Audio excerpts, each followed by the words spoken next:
Okay guys, share ko lang kung paano ako mag-repack ng crankset. Lalo kapag may long ride ako. Ito yung mga tools na gagawin.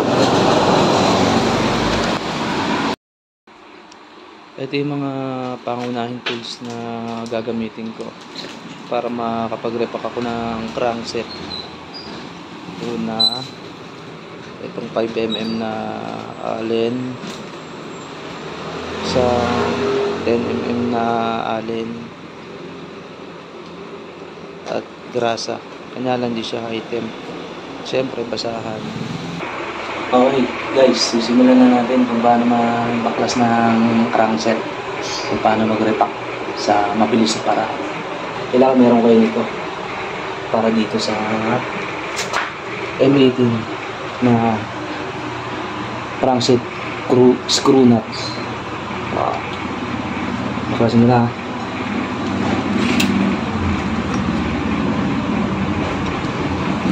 Ito, pag ano, hindi naman kailangan ng sobrang higpit nito. Yung katamtaman lang. Hindi rin siya mahirap iluwagan.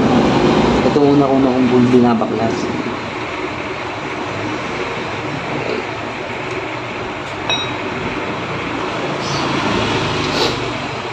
Ito, ang size nito M18. Kung makakabili kayo ng crankset tapos may kasama ng ganitong plastic, palitan nyo ng ganito, alloy ito. Mas better yung alloy kasi napupudpud yung plastic nito. Second step, 5.0 to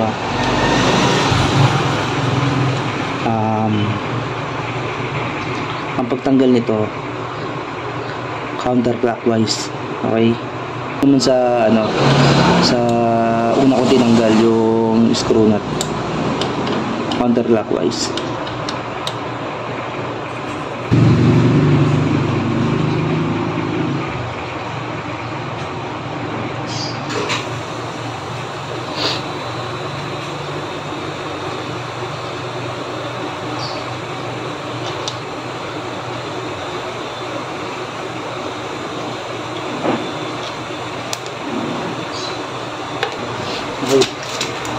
Dandan lang yan.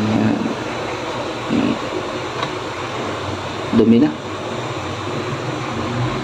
Ito nyo.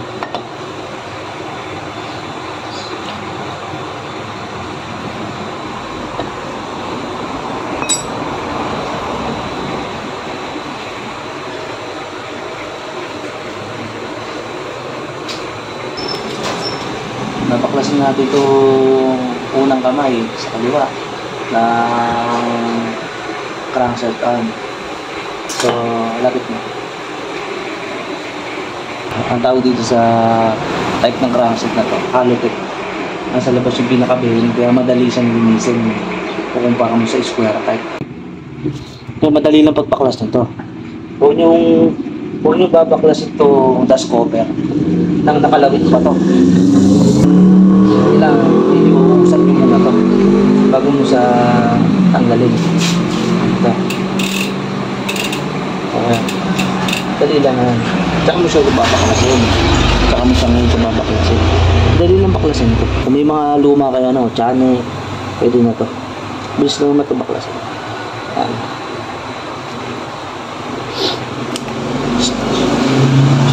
Disclaimer lang, hindi pang professional to mga pang lang to, cowboy, mga tamad magparipak sa bike shop.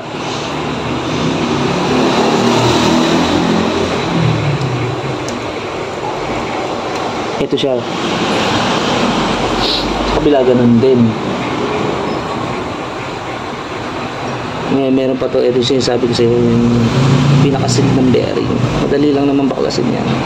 Basta gamit ka lang ng manipis na tools. Kaya mo siyang baklasin. Ayun, pakita mo na, puputundum na pag wala kayong debriser, pwede naman ito, gasolina, ang linis. Ito no, unleaded. Ring. Diesel. Naka-discover na bearing. Ito lang. Nagawa ko dyan.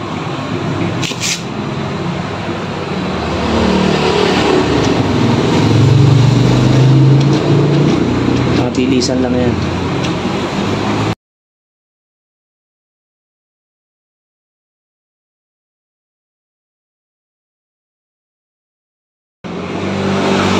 Same procedure. Ito yung gagawin sa kanan.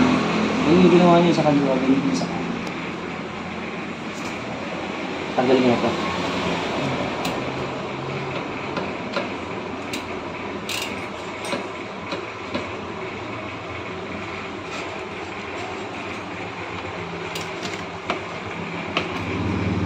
Kasi muna natin to yung ano kadena. Okay.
Tanggal na natin yung pinaka-dust dazzle na bearing.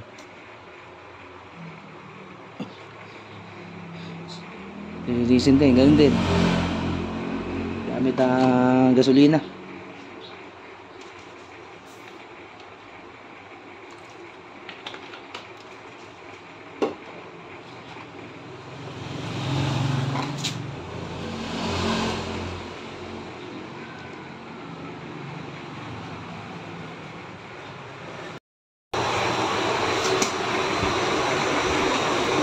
Okay guys, nalinis ko yung mga pinaklas ko.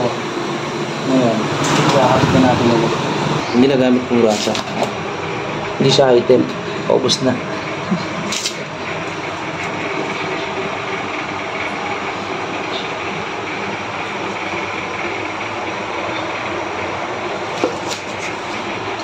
Hindi naman kailangan sobrang dami. Malagyan mo lang siyang paikot. Okay na yun.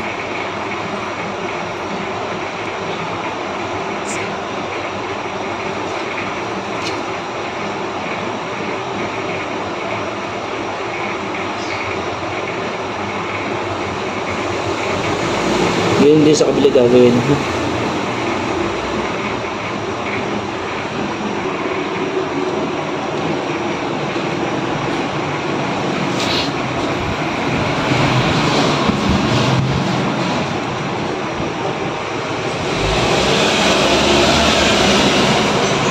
Discover ng bearing.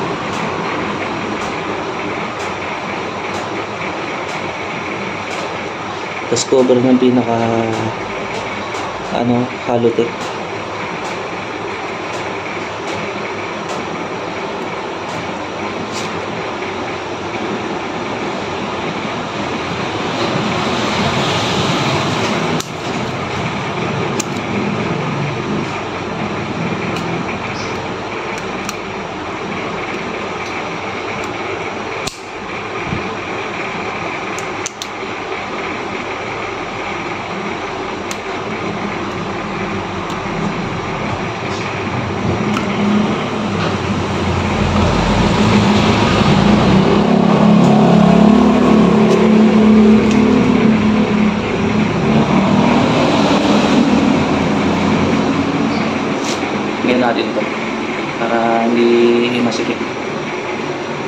pag binaklas natin. Pak na natin.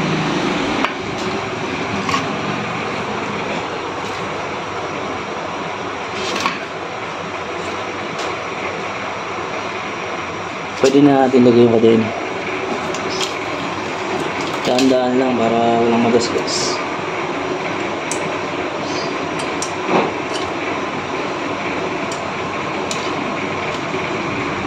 Kakabit na ang kadena. Angat mo lang ito.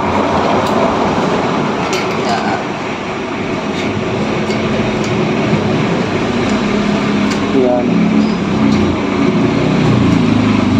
Oh, na. Bila.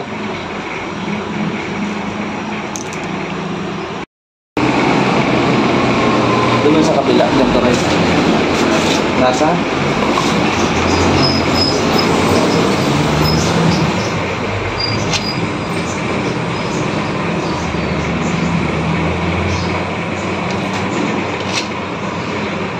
Saktuhan lang.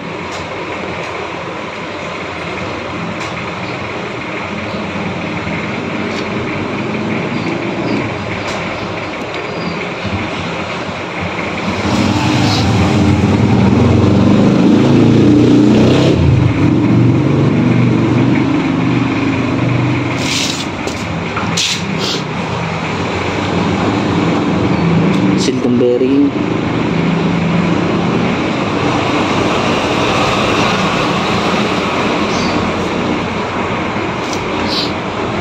Pinakasil ng Halotech cover, gas cover ng Halotech.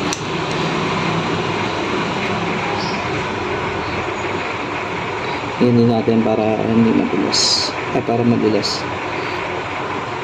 bonte.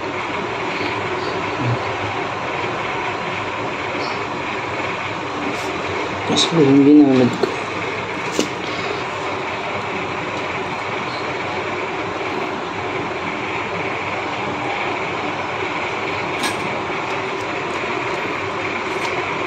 Okay na ano guys, tsaka natin ano to, papasok.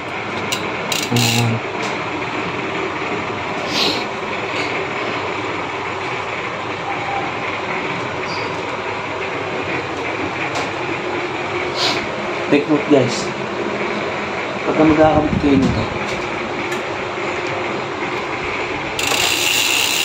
itong pinakakamay kailangan sa liwa, sa taas, ay sa baba, sa taas. Hindi pwede siya nakaganito, hindi mo mapapadyak na maayos yan.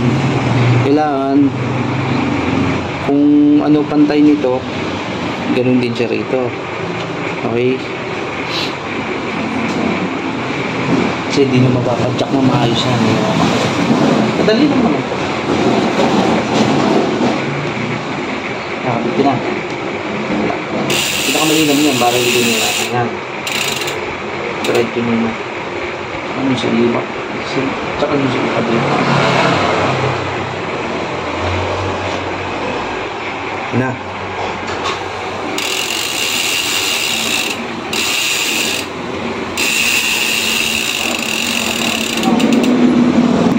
Pinaka crankset screw nut M18 gamit ko alin dyan 10mm.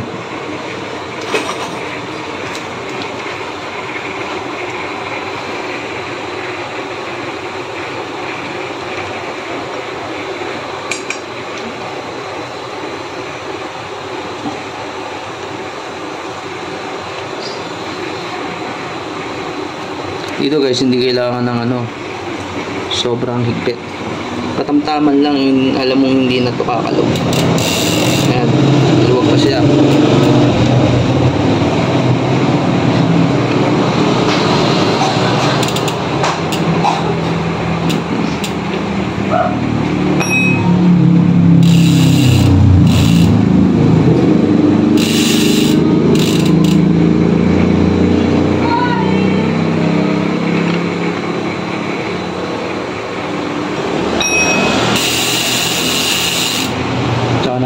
ko ibabalik tong nut.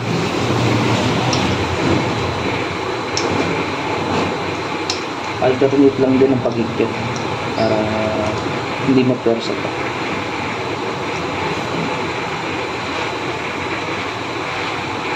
Five mm.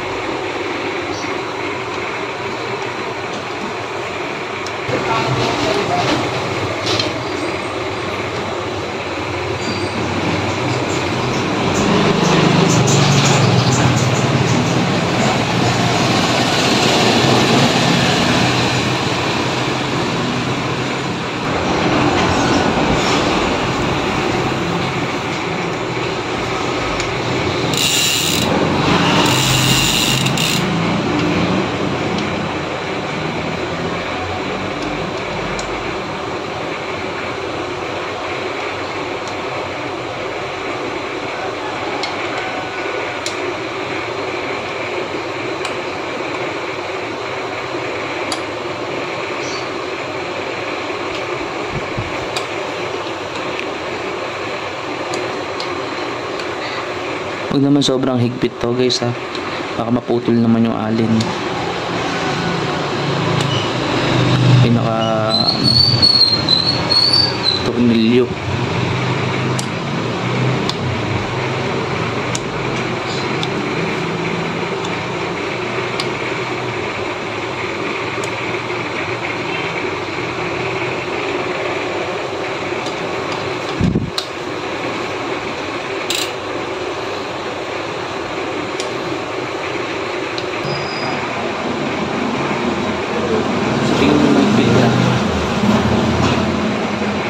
Okay na, tama na.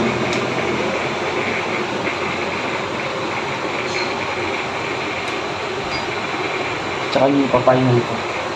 Para in case na ano, hindi lumuwag to. Tsaka nyo siya pa-final na ipitan. Ngayon. Okay na. Hi guys.